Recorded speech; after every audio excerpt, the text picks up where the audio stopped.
秀夫体操第一よーいドン全力疾走おい待てよもっと早く私の勝ちだ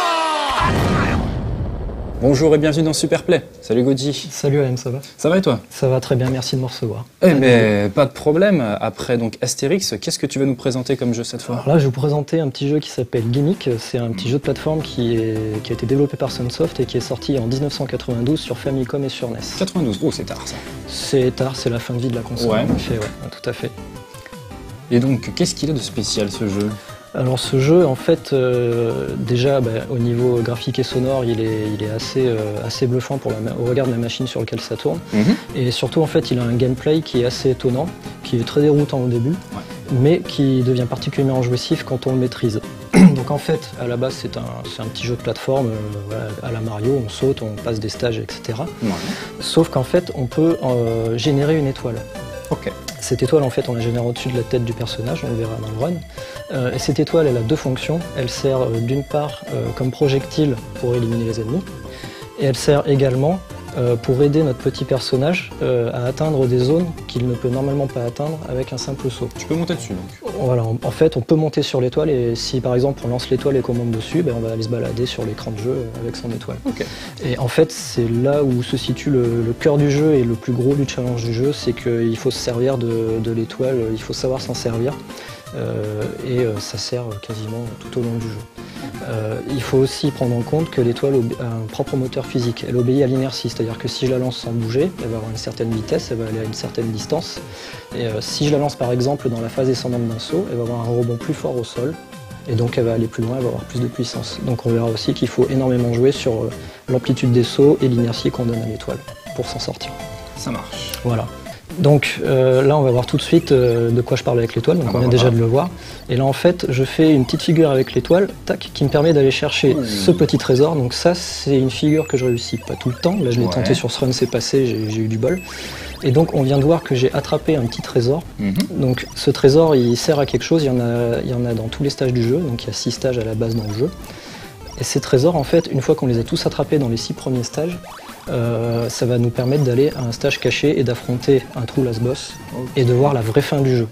C'est à savoir que le jeu a une mauvaise fin si on n'attrape pas les trésors et crois-moi, la mauvaise fin une fois que tu l'as vu, tu pleures les larmes de ton corps, t'as qu'une envie c'est d'attraper les trésors. D'accord. Donc également la difficulté de ce jeu c'est d'attraper les trésors, ils sont en général très bien cachés et très difficiles à aller chercher. D'ailleurs c'est quoi l'objectif là de ton run, on n'a pas précisé? Alors mon run en fait c'est de finir le jeu en une seule vie. Et également de voir la vraie fin, donc attraper tous les trésors. Le 100% si on peut dire. C'est un 100%, voilà. Sans non plus trop jouer, je cherche pas le speedrun, je fais quelques figures de speedrun, mais voilà, je cherche pas non plus à faire du speedrun, quoi. C'est pas l'objectif, c'est le one life. Donc là on arrive déjà à la fin du premier stage. Donc il y a ce premier boss qui en fait je ne laisse pas respirer, voilà. C'est expéditif, voilà. En fait je l'ai pas laissé respirer parce que si je le laisse attaquer, en fait il lance des armées de blobs, on a pu voir il y a des petits blobs noirs, c'est les ennemis de base du jeu. Et on peut juste pas s'en sortir quand il y en a partout, quoi, parce qu'en plus ils nous poursuivent, ils font pas que faire un petit passage devant toi et ils te harcèlent, quoi, ils te collent. Donc voilà, ça a été expéditif, il est très simple quand on sait comment il faut l'avoir. On lui lance une étoile, on va à sa hauteur et on le finit, voilà, finishing. D'accord. Donc, alors j'ai pas parlé des bases du jeu en fait, des infos qu'on voit à l'écran. C'est vrai. Donc en bas à gauche on voit le score.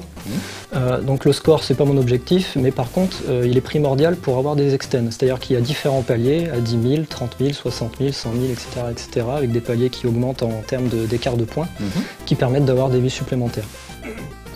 Et en fait, c'est les trésors que j'attrape qui valent 50 000 points, et c'est surtout eux en fait qui me servent à faire énormément de scores, quoi, parce que tout le reste du jeu, à part les boss où on peut scorer un petit peu, il n'y a pas grand chose à gagner sur les petits ennemis. À droite du score, on voit ce qui s'appelle rest, donc là je viens d'avoir une extend d'ailleurs. Donc ça c'est le nombre de vies que tu as en stock. Et à droite, on a un stock d'items, donc on peut stocker 3 items au maximum. Ces items, ce sont la bombe que je viens d'utiliser, la boule de feu qu'on voit en surbrillance dans la case de gauche en bas à droite, et également des potions de vie. Pour utiliser ces items, on appuie sur haut de la croix directionnelle plus le bouton de l'étoile. On peut également en fait choisir l'ordre des items dans ces cases, à savoir qu'en fait on se sert toujours en priorité de l'item qui est dans la case de gauche, en surbrillance à gauche. Ouais. Et donc en fait pour changer l'ordre des items on fait bas avec la croix direction. D'accord. Donc là l'oiseau il faut faire attention, il est vulnérable donc il ne faut pas trop s'amuser à lui tirer dessus, si on lui tire dessus 2-3 fois il meurt et on tombe dans le vide. Voilà. Donc on a vu aussi que j'ai attrapé le trésor du stage 2. Oui. Il fallait d'ailleurs pousser un canon, c'est ça pour... Voilà, donc j'ai poussé un canon et ensuite en fait je fais un saut pour monter sur le boulet qui l'envoie et ça m'emmène à l'endroit où est caché le trésor. Donc le boss du stage 2, donc là par contre c'est horriblement plus compliqué que le boss du stage 1 donc, parce qu'en fait il est scripté. Donc en fait j'ai bossé un pattern, il est horriblement scripté d'ailleurs, j'ai bossé un pattern en fait qui me permet de connaître ses réactions et de générer ses réactions pour pouvoir en fait me créer des ouvertures au niveau de l'étoile. C'est-à-dire que si j'avance, il recule, si je recule, il avance. Donc il faut se créer des patterns. Ceux qui ont pu jouer au jeu et qui n'ont pas l'habitude et qui savent, ils doivent savoir combien c'est difficile de se faire les boss. Voilà. Donc on est déjà au stage 3. Donc là j'ai sorti une bombe. En fait je viens de tuer l'espèce de, je sais pas, d'écrevisse avec des pinces là, qui fermait l'accès à la chambre du 3e trésor. En fait cette espèce d'ennemi il est vulnérable seulement à la bombe. Donc si t'en as pas, t'es foutu. Si j'en ai pas, ton run il est mort. Si tu veux la good ending, c'est pas la peine. Voilà. Ok. Donc là voilà, en fait il y a plusieurs sortes de blobs dans le jeu. Là, on a des blobs avec des petites antennes qui font des arcs électriques. Donc tu peux remarquer que la plupart du temps les ennemis, en fait je m'en occupe pas. C'est vraiment si j'ai besoin ou si je me dis que ça peut avoir un avantage que je les combats. Il n'y a pas besoin vraiment de les combattre. Lui par exemple, il n'y a pas vraiment besoin de le tuer, mais moi je le fais parce qu'en fait, si tu t'en es rendu compte, au moment où il est mort, il a lâché un item qu'on n'a pas eu le temps de voir parce que je l'ai pris et qui m'a monté ma jauge de vie à fond. Okay. Voilà, ce qui m'a servi pour le tableau qu'on a vu juste avant qui est proprement affreux. Là, je me suis servi d'un trick aussi que j'utilise depuis très peu de temps. Avant, en fait, je traversais tout l'écran à la loyale en éliminant les petits ratons laveurs bizarroïdes là, qui sont très embêtants. Et donc, le petit trick que j'ai fait m'a permis de traverser une bonne partie de l'écran de façon assez simple et sans danger. Faut pas avoir peur hein, quand on lance l'étoile. Si tu foires ton saut, putain. Voilà, ouais, en gros c'est ça. Donc on arrive au 3e boss, donc on va dire que c'est le boss le plus facile du jeu, bien qu'il ait certaines difficultés. Donc il est invincible dans l'eau, sauf à la bombe, mais bon, moi j'arrive pas à le toucher avec des bombes, parce que la bombe c'est un lancer très particulier. Il devient vulnérable uniquement quand il nous tire dessus. Donc ce que je fais, c'est que je fais un tout petit saut, donc je tapote juste très légèrement le bouton A, pour sauter par-dessus son tir et le toucher. Et il faut le toucher comme ça 3 fois. Ce qui est dur en fait, c'est d'arriver à faire un petit saut. Il faut vraiment tapoter très légèrement sur le bouton A. Si tu appuies trop fort, tu fais un trop grand saut d'une trop grande amplitude. Et en fait, ton étoile se détruit dans le plafond. Voilà, donc c'est la principale difficulté. Donc le stage 4, donc tu as vu que j'ai lancé l'étoile sur cet ennemi au niveau d'un palmier, au niveau du tronc de l'avant-dernier palmier. J'ai fait ça en fait parce que cet ennemi il te laisse pas traverser le petit cours d'eau directement. Et au début il te tire des espèces de boules d'air, je sais pas trop ce que c'est, qui sont très embêtantes. Donc moi ce que je fais c'est qu'au moment, en fait j'ai optimisé le moment où il apparaît, au moment où tu vas le toucher, pour que directement je le touche, qu'il ait plus envie de me tirer dessus et que je lui monte dessus. Donc voilà d'autres blobs, les blobs archers moi j'appelle ça. Donc dès que tu arrives à leur hauteur de champ de vision, ils te tirent dessus. Donc là pareil, un bon petit raccourci avec un trick d'étoile. Normalement je suis obligé de faire tout le tour du stage. Donc, ça paraît simple comme ça. C'est un saut que maintenant je maîtrise quasiment une fois sur 2, une fois sur 3. Ça paraît simple mais c'est super dur. En fait il y a vraiment un placement au pixel près à avoir. On voit que t'as tout un setup. Voilà c'est ça. Et puis l'amplitude du saut, c'est vraiment pendant la phase descendante et un moment très précis qu'il faut lancer son étoile pour qu'elle ait assez de puissance pour te monter tout en haut. C'est vraiment la frame près quoi on va dire. Donc là encore un passage assez ardu, voilà, c'est un pattern il faut connaître quoi. Chacun a sa technique, moi j'ai celle-là. Donc là je fais une grave erreur. J'utilise la boule de feu que normalement je garde pour un ennemi rotor du stage 5. Là je sais pas trop ce qui m'a pris, j'ai pas trop réfléchi, je me suis dit tiens le mid-boss du stage 4 je vais le tuer en un seul coup et j'ai lancé ma boule de feu. Donc pour l'instant je continue. Il t'en manque une. Voilà, il en faudrait que j'en ai encore une en stock. Donc je me dis c'est pas grave, continue, tu peux peut-être réussir et on verra que je vais réussir à m'en sortir autrement.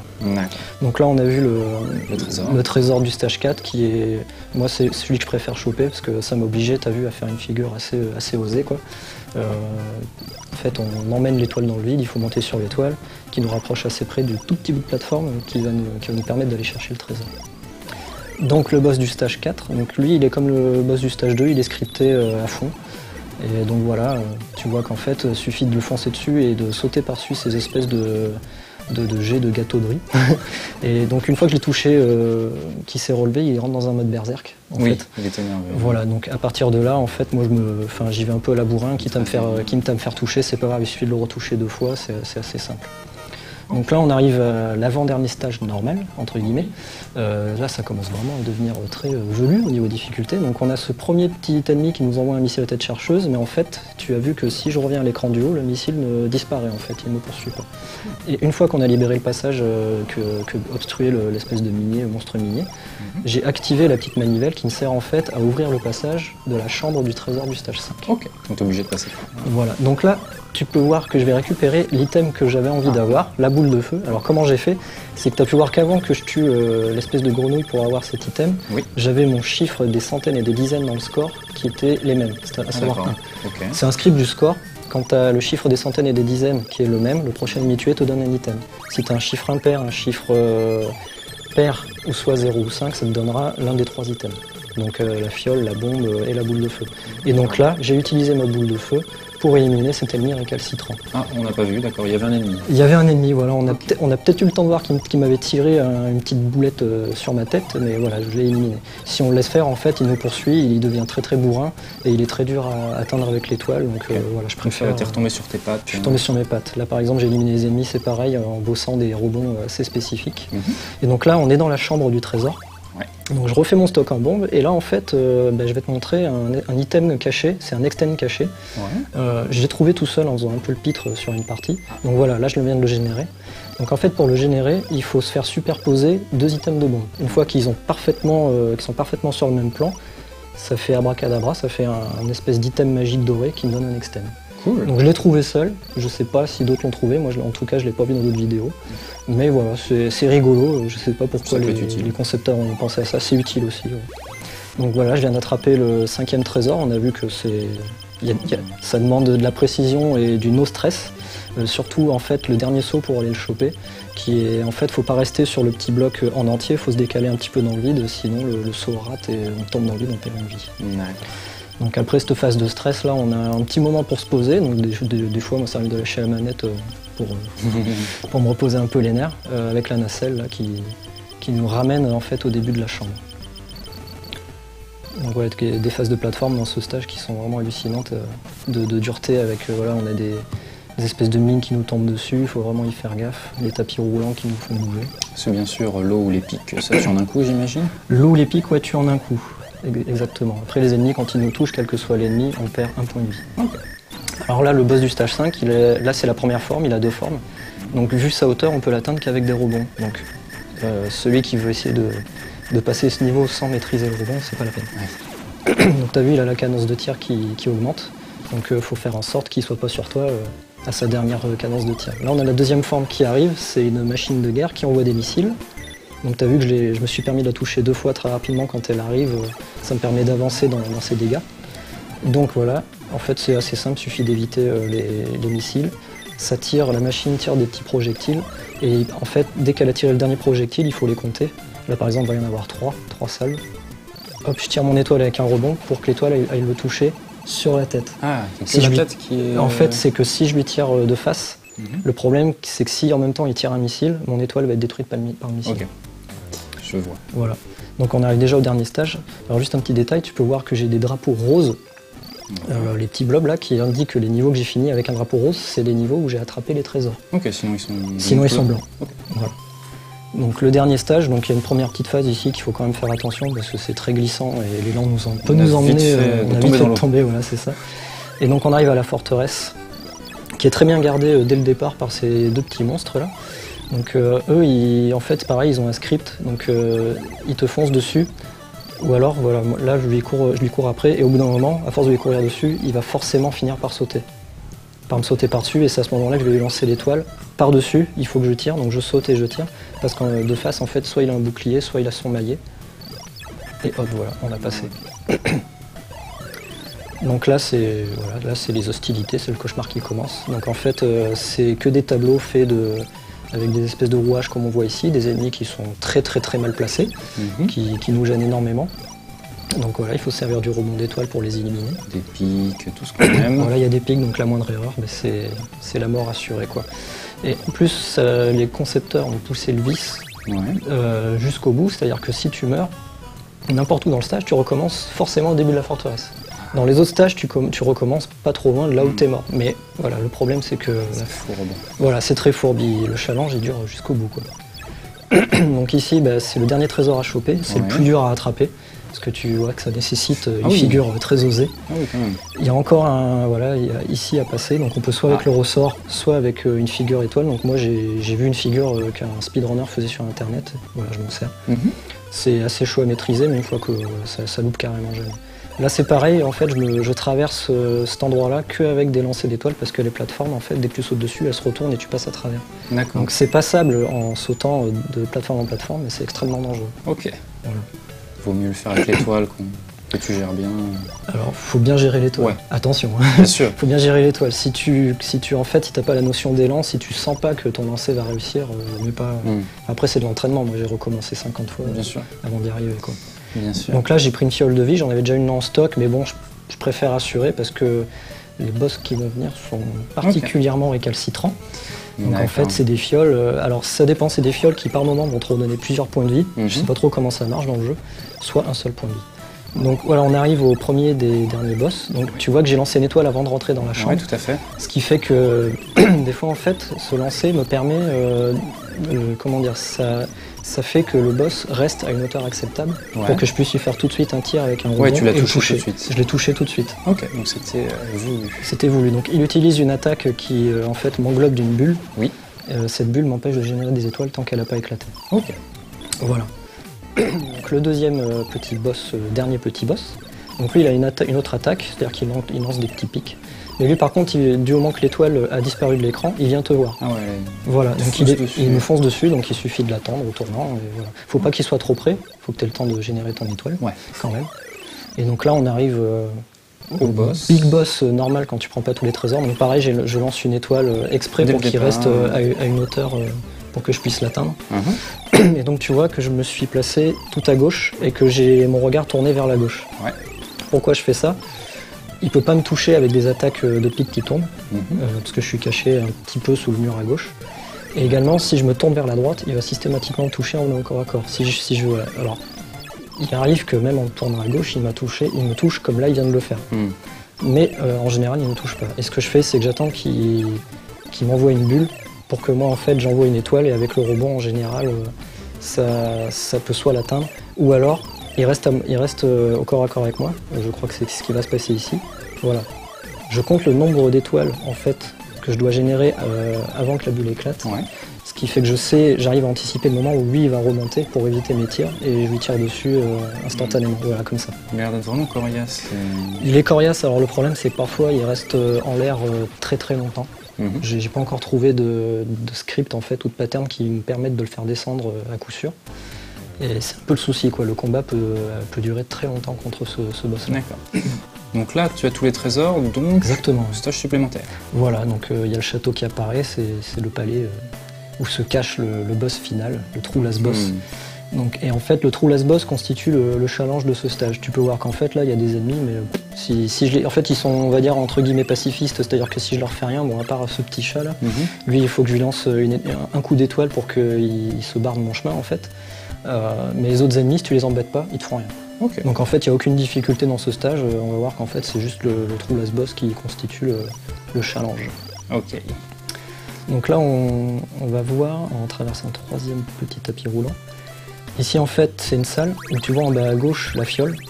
Je peux m'amuser à aller la chercher, mais c'est extrêmement risqué parce que tu es obligé de faire un lancer d'étoiles pour revenir en fait, sur la plateforme du haut.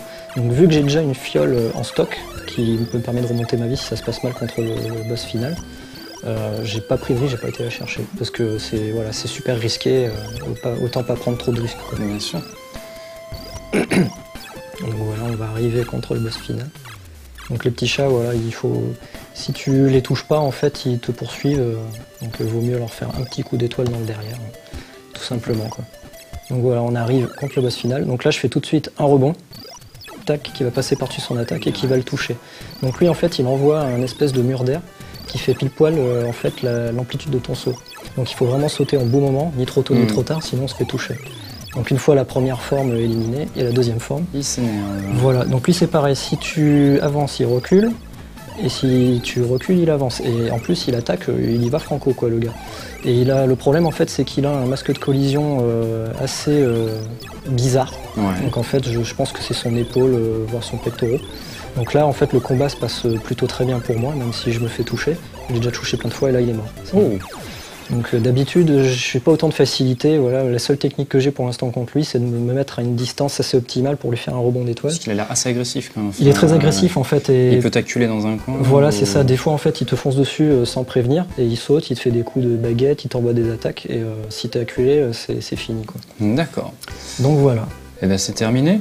Bah oui, c'est déjà terminé. Écoute, on va délivrer la petite fille. C'était quoi d'ailleurs le scénario vite fait? Oui, bien sûr, c'est vrai qu'on n'en a pas parlé.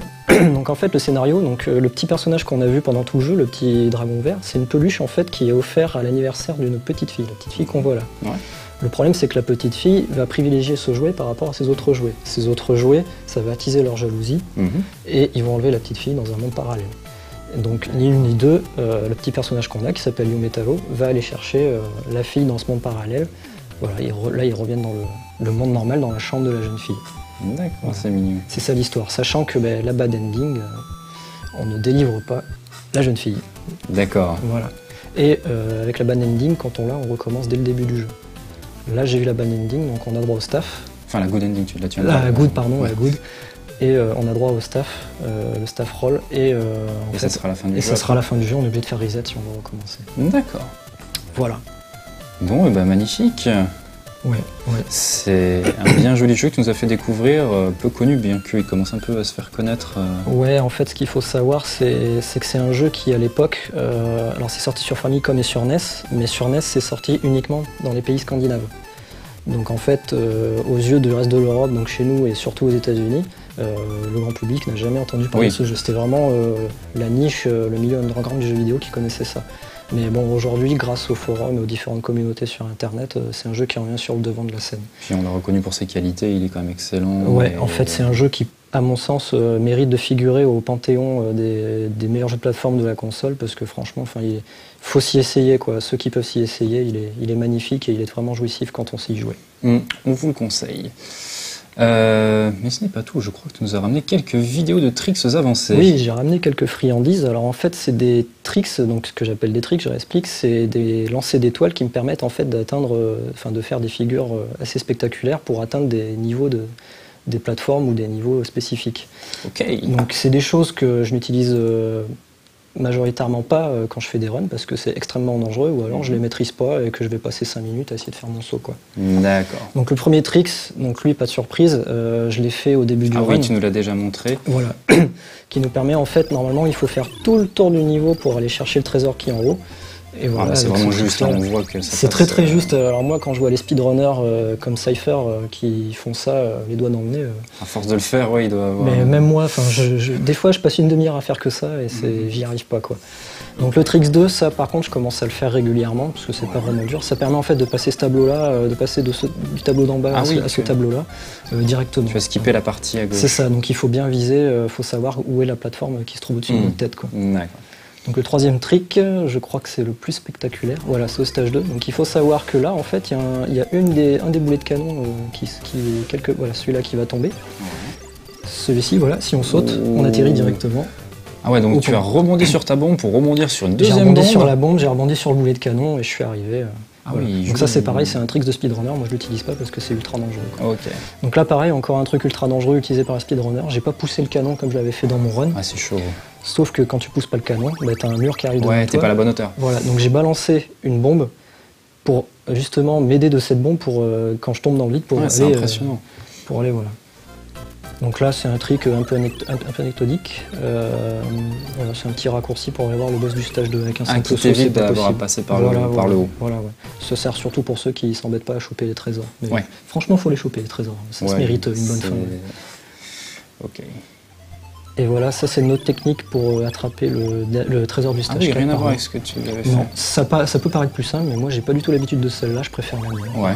Voilà. Ce qui signifie qu'en fait, pendant tout le jeu, il y a plusieurs techniques, chacun a ses techniques en fait. Bien sûr. C'est pas non plus 100% carré quoi. J'imagine. Mais bon, il y a quand même quelques séquences break et autres joyeusetés. Tout à fait, tout à fait. Ok. Bon, et un grand merci et puis bravo pour cette perf. Ben merci. Sur ce magnifique jeu, il faut le dire, on ne peut que vous conseiller de l'essayer. Ouais, jouez-y, faites pas que le collectionner s'il vous plaît, jouez-y quoi. Ça se mérite. C'est vrai, il mérite ça. Bon, on te reverra prochainement sur un autre jeu. J'espère, pour l'instant je travaille sur rien du tout, je continue à m'acharner sur Gimmick. Continue. Voilà, et après voilà, je le fais surtout au coup de cœur moi, donc ça fait 1 an que je connais Gimmick, ça fait 1 an que j'y joue régulièrement. Et voilà, c'est peut-être un jour, je vais peut-être revenir sur des jeux arcade, ça sera peut-être mieux. Parce que là je vais faire peut-être une petite overdose de 8 bits. Ça marche. Voilà. Et puis si tu peux me permettre, je voulais juste faire un petit coucou à mon ami suisse préféré.